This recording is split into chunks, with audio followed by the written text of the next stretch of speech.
কই যাবেন দাদা? দাদা একটু তো বেটা ঘর স্টেশন ওনে আছেন কো? আসি বুড়ি গাছ তোলা ফান্ডুঘর এই বাইর থেকে খালি বেনাগর যাবেন? আচ্ছা, কি করবেন এই বাজারে গিয়া? দাদা এখানে টাকা জমা দিতে ব্যাংকে?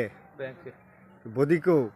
বদি আমার সাইরা একটু জামার বাড়ি দিয়েছে এখন যে সময়টা, এই সময়টা কিন্তু আপনি কন্টিনিউ বদিরে নিয়ে বাজারও যান, জেনেই যান, নিয়ে যাওয়া একটা সুন্দর।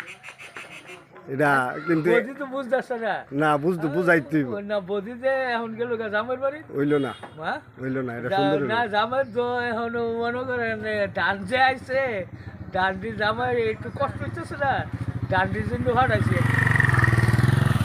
হলো আমাদের মতিলাল দা।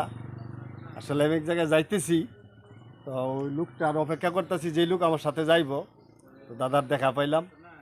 এই লোকটার জন্য আসলে অনেকেই ভালোবাসেন আমার পেজ ইউটিউব থেকে, অনেকের কাছে দোয়া চেয়েছি, দাদার জন্য দোয়া করবেন। দাদার শরীর স্বাস্থ্য যেন ভালো থাকে, হ্যাঁ, এই কথা ওই শরীর স্বাস্থ্য যেন ভালো থাকে। খুবই একটা সাদা মনের মানুষ, একটা ভালো মনের মানুষ। একটু চা খান একটু